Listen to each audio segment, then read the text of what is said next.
Assalamualaikum warahmatullahi wabarakatuh.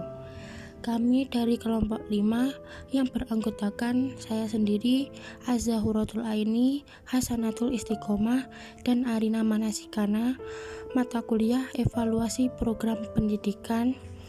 Dan saya di sini perwakilan dari kelompok akan mempresentasikan diskusi dari kelompok kami yang berjudul model-model evaluasi program pendidikan. Yang bagian A adalah pengertian model, evaluasi, program, dan pendidikan. Model artinya contoh, pola acuan, ragam, macam, dan sebagiannya. Evaluasi adalah suatu alat atau prosedur yang digunakan untuk mengetahui dan mengukur sesuatu dalam suasana dengan cara dan aturan-aturan yang sudah ditentukan. Program didefinisikan sebagai rangkaian aktivitas yang direncanakan dan diarahkan untuk melakukan perubahan-perubahan tertentu pada audiens yang sudah diidentifikasi dan dapat diidentifikasi. Pendidikan merupakan usaha sadar dan terencana dalam mewujudkan proses pembelajaran dan suasana belajar agar peserta didik secara aktif mengembangkan potensi diri untuk memiliki kekuatan spiritual, keagamaan, pengendalian diri, kecerdasan, kepribadian, berakhlak mulia, serta memiliki keterampilan yang diperlukan peserta didik bermasyarakat, bangsa, dan negara. Yang bagian B adalah pengertian model evaluasi program pendidikan. Evaluasi program pendidikan adalah evaluasi yang mengukur aktivitas-aktivitas pendidikan yang menyediakan layanan dasar yang berkelanjutan dan melibatkan kurikulum pendidikan.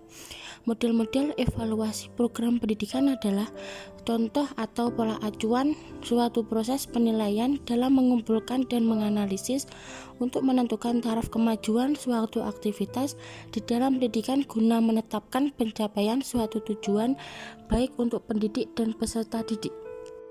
Yang bagian C adalah model-model evaluasi program pendidikan. Yang pertama adalah model evaluasi CIPP atau Context, Input, Process, and Product.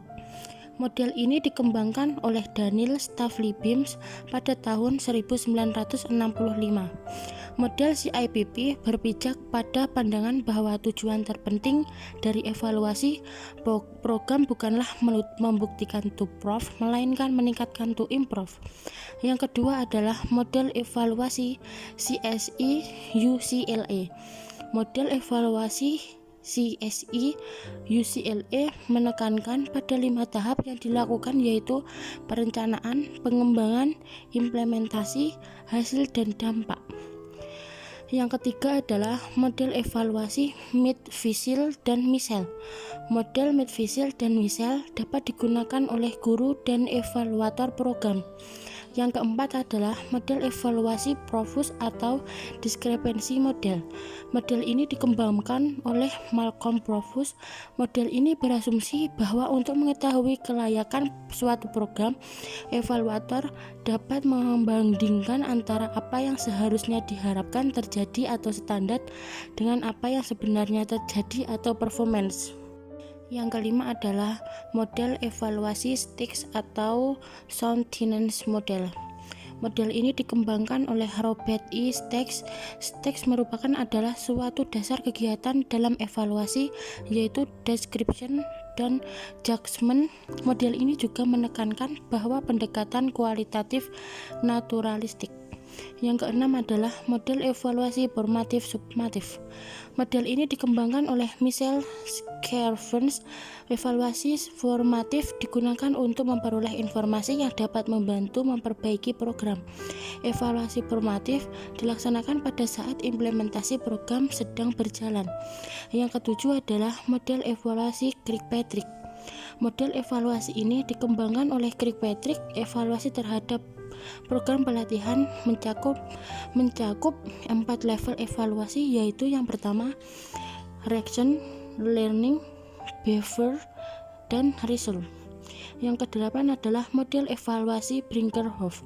3 pendekatan evaluasi yang disusun berdasarkan penggabungan elemen-elemen yang sama. Yang kesembilan adalah measurement model.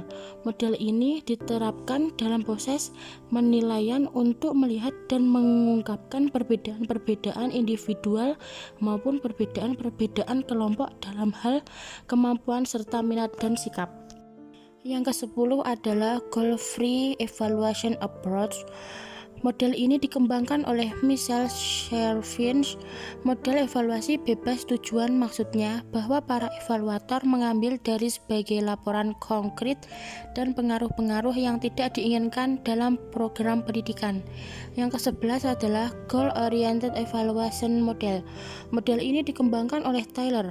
Prosedur yang diperlukan diikuti untuk membentuk ujian pencapaian, yaitu mengenal pasti sasaran program yang hendak dijalankan, menguraikan setiap tujuan dalam bentuk tingkah laku dan isi kandungan, mengenal pasti situasi di dalam tujuan dan hendak digunakan, menentukan arah untuk mewakili situasi, dan menentukan arah untuk mendapatkan hasil. Yang ke-12 adalah Conrad's model. Tokoh-tokoh evaluasi pengembangan model ini antara lain Witt Taylor, John B. Carroll, dan Lee Cronbridge. Taylor menggambarkan pendidikan sebagai suatu proses yang di dalamnya terdapat 3 hal yang tujuan pendidikan, pengalaman belajar, dan penilaian terhadap hasil belajar. Yang ke-13 adalah Educational System Evaluasi Model. Model ini bertitik tolak dari pandangan bahwa keberhasilan dari suatu sistem pendidikan dipengaruhi oleh berbagai faktor.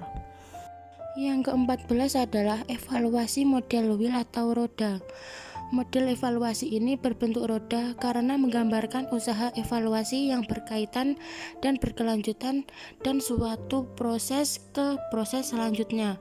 Yang ke-15 adalah illuminative model. Model illuminatif menekankan pada penilaian kualitatif. Tujuan evaluasi model ini adalah mengadakan studi yang cermat terhadap sistem maupun program yang bersangkutan, yang meliputi bagaimana implementasi program di lapangan. Yang ke-16 adalah model logi atau logic model. Model logi adalah suatu penggambaran program yang logis dan tepat menurut kondisi tertentu dalam rangka memecahkan problem. Yang bagian C adalah fungsi-fungsi evaluasi program pendidikan. Yang pertama adalah fungsi improvisasi, yaitu untuk memperbaiki dan pengembangan program.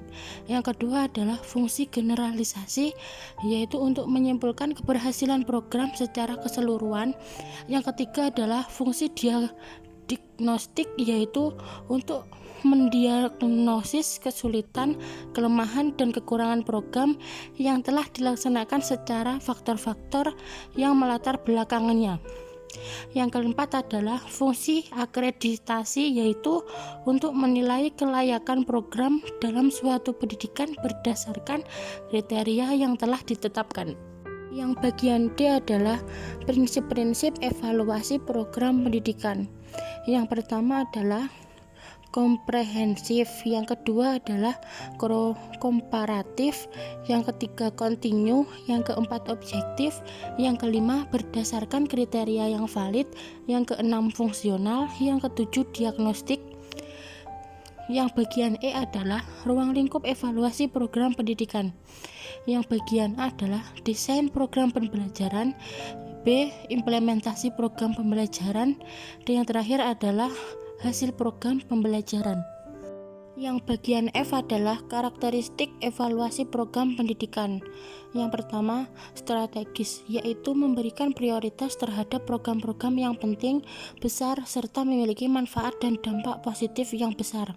Yang kedua, terfokus, yaitu memusatkan terhadap pada program-program yang penting bagi pengambil kebijakan. Yang ketiga, kredibel, yaitu hasil dapat terpercaya dan bermutu. Yang keempat adalah akuntabel, yaitu hasil dapat bertanggung jawab secara keilmuan. Yang kelima, tepat waktu, baik waktu pelaksanaan evaluasi maupun waktu penyerahan hasil evaluasi, sehingga temuannya dapat digunakan untuk berbagai kepentingan.